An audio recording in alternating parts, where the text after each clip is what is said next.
Hello, my name is Rose Riley, and I'm a member of the League of Women Voters of Washtenaw County. Welcome to our online candidate forum for the November 8th general election. The League is a nonpartisan, nonprofit organization that promotes voter education and participation, and we host candidate forums to help voters make informed choices. Now, let's hear from the candidates. Good evening. My name is John Chamberlain, and I will moderate the forum tonight. It's my honor to introduce three nonpartisan candidates running in the November general election for Washtenaw County College trustee: Angela Davis, David Malcolm, and William Milliken. And I want to thank the candidates for participating in the forum. And we're now ready for opening statements. Ms. Davis, you're first. Thank you. Since Washtenaw Community College opened its doors, the college has been the front runner of producing the finest, most sought after students in the area. The environment at WCC is one that exceeds excellence and professionalism when a student is preparing to enter the workforce, whether that student chooses a certificate or an associate degree. That student is equipped with the knowledge, skills, and abilities to compete in any job market and is accepted to any four-year institution.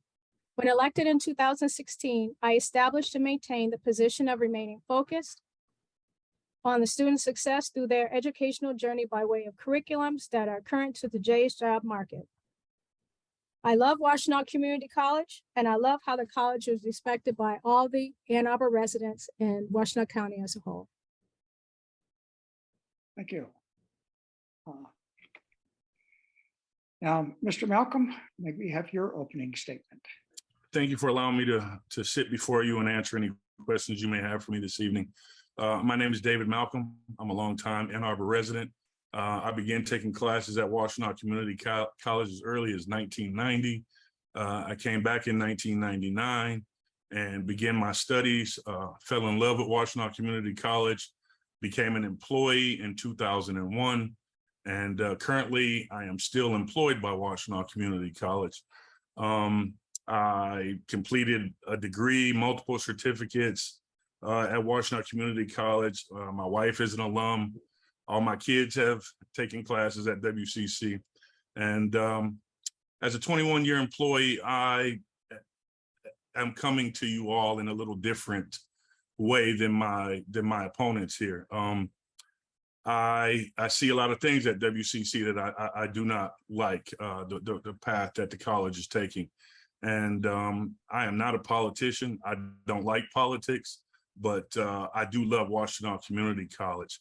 So much so that on a facilities salary, I donated $10,000 of my own money to help single mothers out with their tuition, their transportation, and their expenses while attending WCC in my mother's name, who was also a single mother that was unfortunately unable to complete her education at WCC. I would like to continue my support for WCC as a taxpayer, as an alumnus, and I would also like to make sure we get back on the path to making WCC what it was created for, the the underserved and the dispossessed students of Washtenaw community and surrounding areas. Thank you. Finally, may we have your opening statement, Mr. Milliken? I'm Bill Milliken, and I am presently the chair of the Board of Trustees at the college. Prior to being elected trustee of the college, I spent 6 years on the Washtenaw Community College Foundation Board.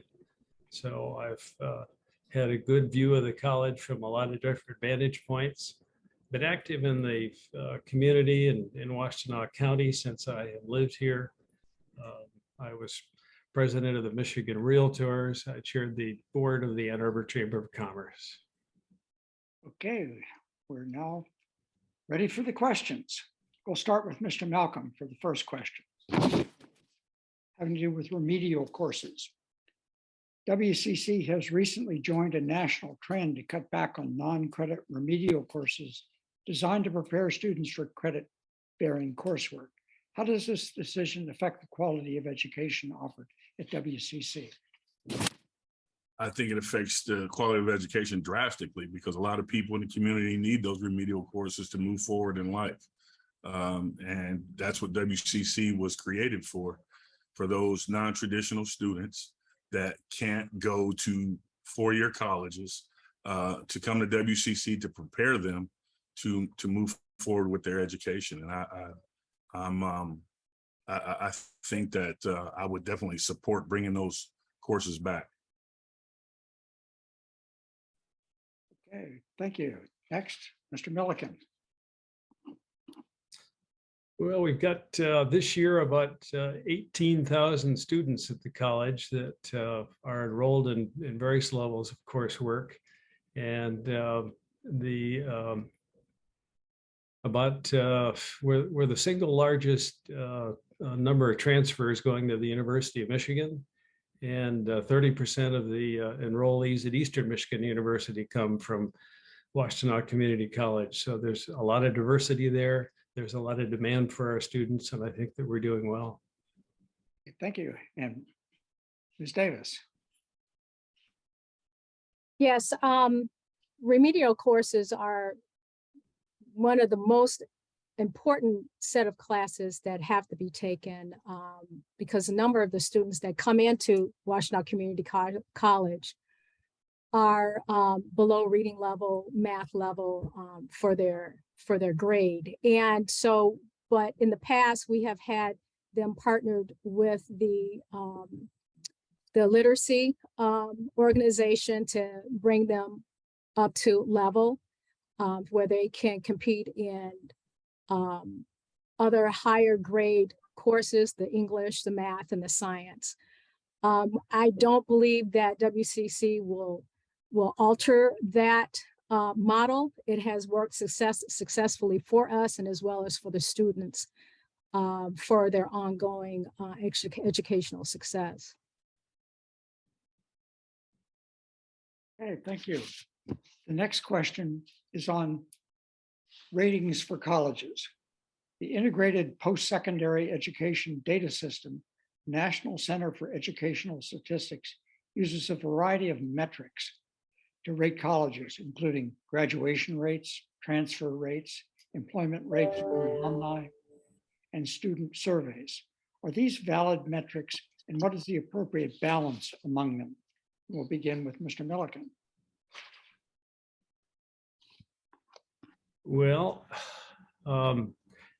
this is at the trustee level, I'm not well versed in this. I think this is something the trustees are a policy level board, and this is something that the administration manages on behalf of the college.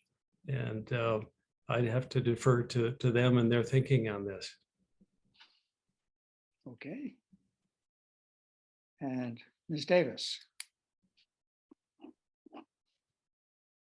I have to agree with my colleague, Bill Milliken, because this is an area of which the executive staff handles. And though we do get the report of the statistical rates, we are not in the weeds, if you will, in understanding, in getting all of how all of it is gathered. So that we stay apart from and have the executive staff and the president to handle that. Thank you. Mr. Malcolm.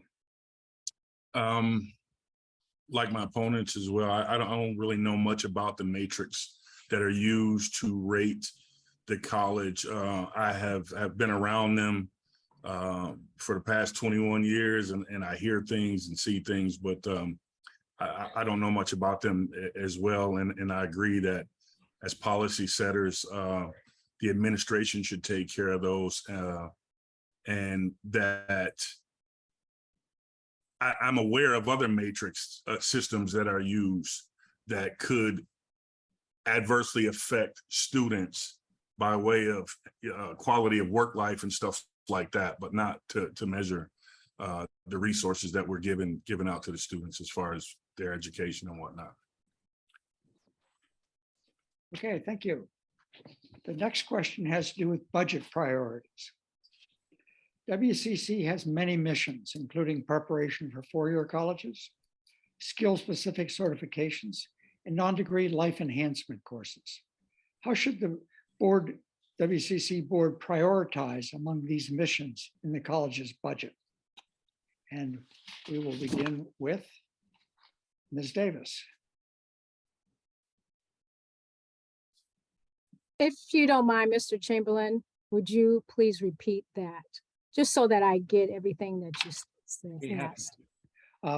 Says WCC has many missions, including preparation for four-year colleges, skill-specific certifications, and non-degree life enhancement courses. How should the WCC board prioritize among these missions in the college's budget? Well, first and foremost, as we know, skilled trades is a big job market demand, and to make sure that we have the technologies in place. So our budget and prioritizing our budget will go to that. And then we, according to the level of demand and need, we rank it that way.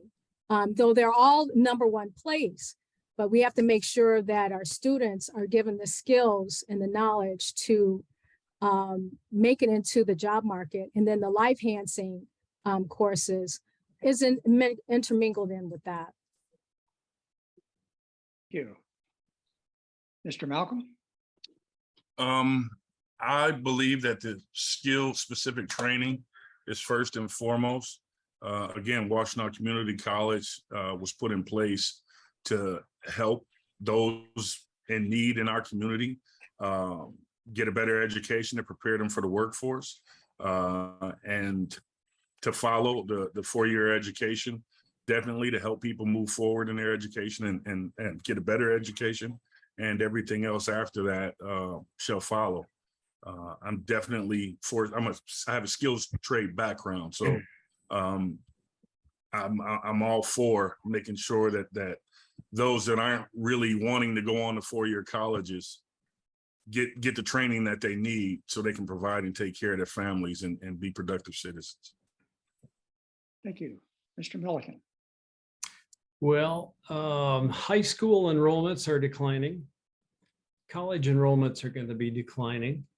And I think it makes for a competitive marketplace for the college, excuse me, to offer the kinds of training and courses that are going to meet the market.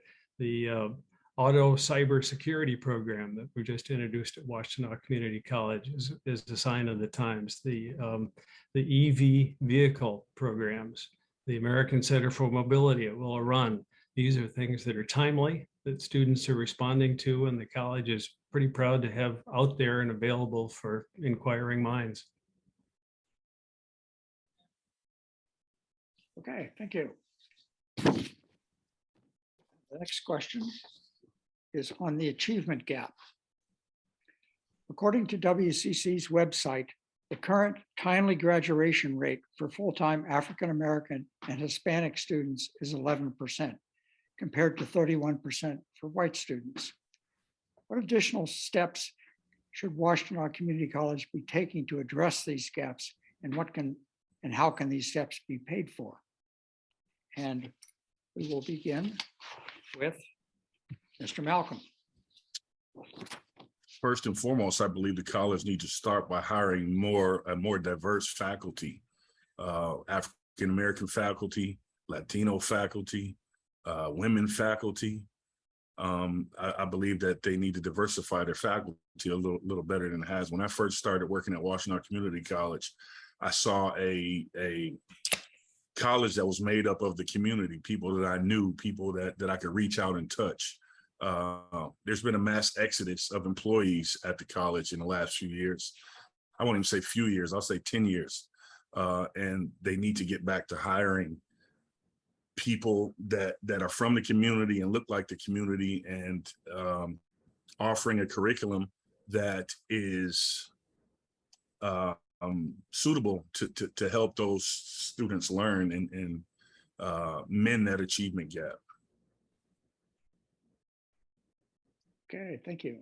And next, Mr. Milliken. 23% of the college's enrollment is African American. And Park Ridge Center in Ypsilanti is a facility that we have dedicate staff and funding to in order to provide programming for students in the east side of the county with after-school activities and some training. We've done a lot on the east side of the county to provide opportunities for young people over there, African Americans, others in all of the school systems. And those are the kind of initiatives that the administration at the college is sensitive to and reaching out to do some good with. Ms. Davis. Yes, it has been a duty of ours to increase our minority, African American, and other minorities students, but enrollment. But we have really taken great strides within the last 6 years that I've been on the board. We're doing an excellent job at Park Ridge in training our future generations students, and we have also partnered with roughly 15 or more HBCUs. So with that, we are also looking at training up and recruiting from those institutions so that we can have a more diversified faculty. And I do agree that has been something of a couple of the trustees on the board have been mentioning, is to recruit more minority and people of color. And that is important. But we are making great strides, and we continue to show the success of our efforts. Thank you. The next question is about core values.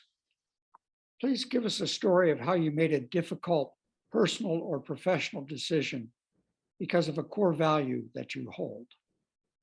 And we will begin with Mr. Milliken.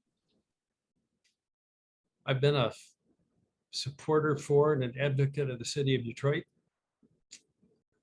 Grew up that way, was raised in a family that was sensitive to that. And I was invited to join the board of New Detroit about 10 years ago, on which I have served since then. And it's given me the opportunity to do everything from visit neighborhood schools in the city, to travel to Lansing to meet with legislators, to talk about the Detroit public schools and the quality of life there and the things that Lansing needed and needs to do to help strengthen Michigan's biggest city. Thank you. Ms. Davis.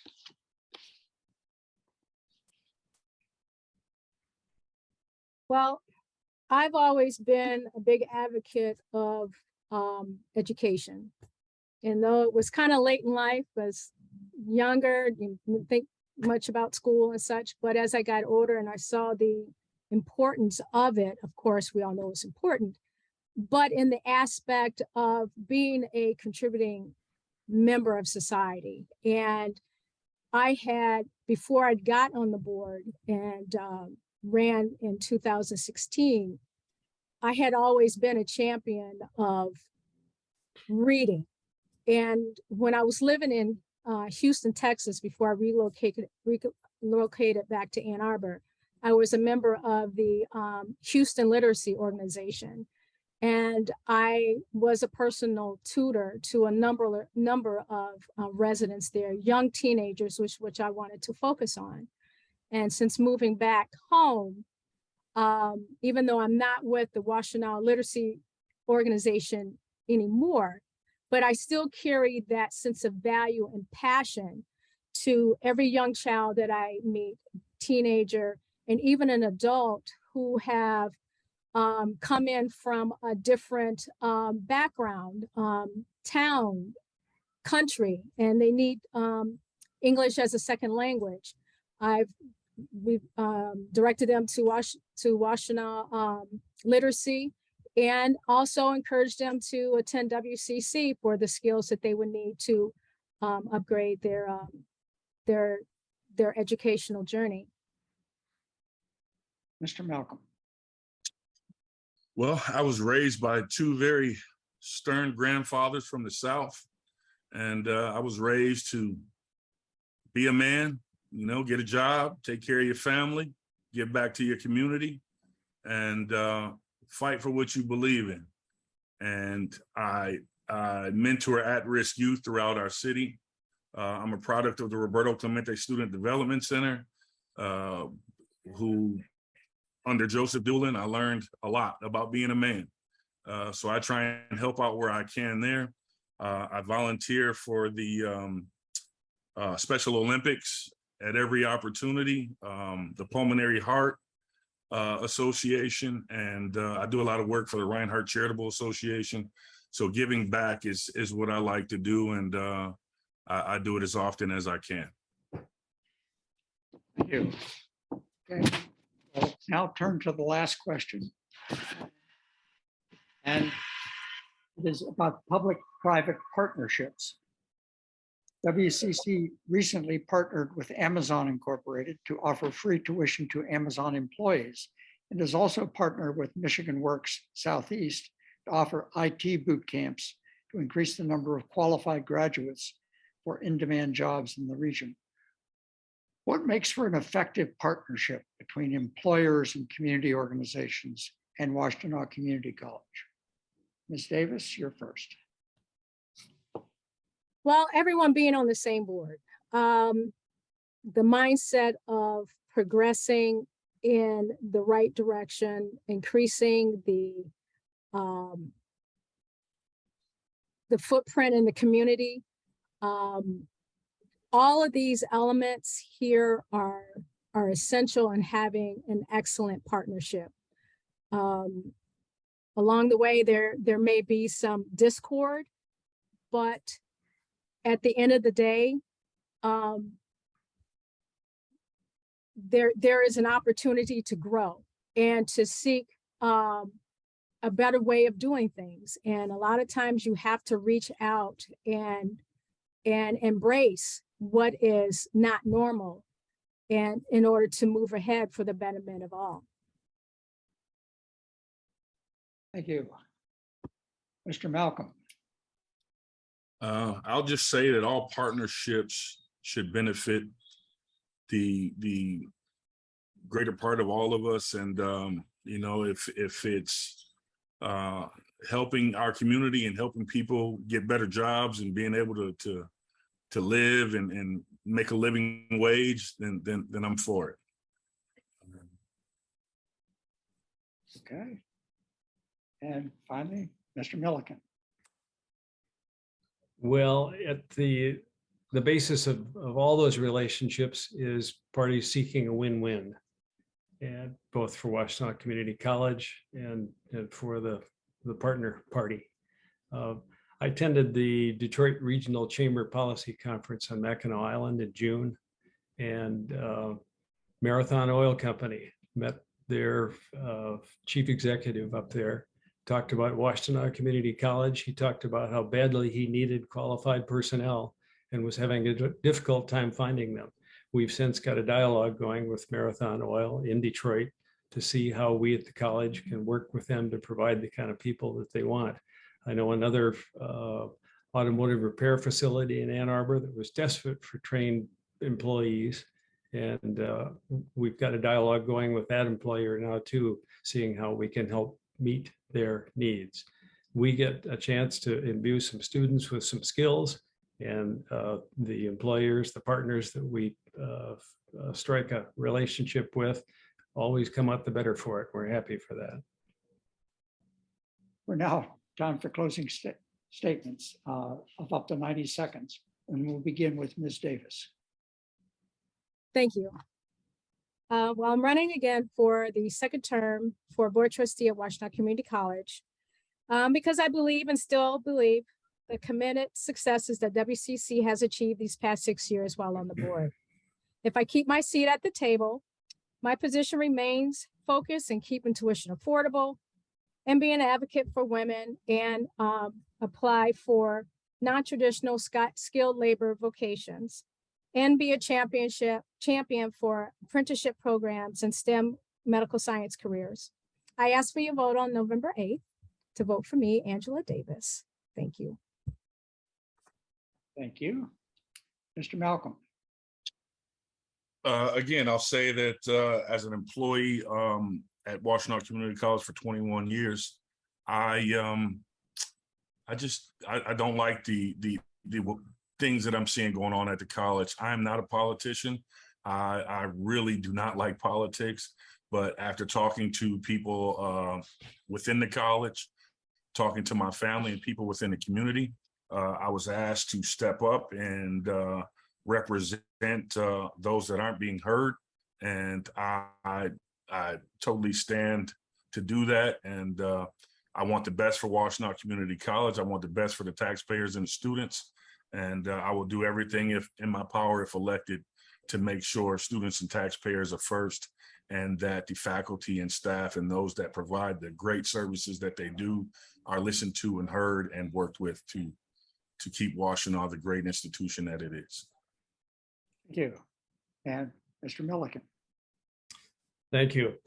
If there's anybody in the viewing audience that would like to understand why the three of us are interested in stepping up to be a part of the college board, come to the scholarship luncheon at the college on December 1st at the newly renovated Morris Lawrence building, and you will have a chance to hear three of our students talk to the audience. A couple hundred people will be at this luncheon about what their education at Washtenaw Community College has meant to them, the opportunities that it's provided them, the changes in their lives that it's brought about.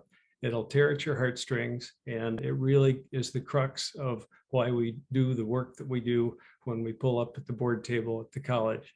The Washtenaw Community College Foundation gave away about $850,000 in the past year in scholarships. A lot of students have Pell Grants. There are lots of mechanisms in place to give motivated young men, women, and seniors opportunities to learn things and put some skills to work. And that's what I'm hoping I can continue to do too. Thank you. And I want to thank all three of you for participating in this valuable session. And thank you for running for office, and thank you for showing up for the League of Women Voters Forum. The League thanks the candidates and volunteers who participated in tonight's forum and community members who submitted questions. Please urge others to view our forums. Most importantly, please vote in the November 8th general elections, either by absentee ballot or in person.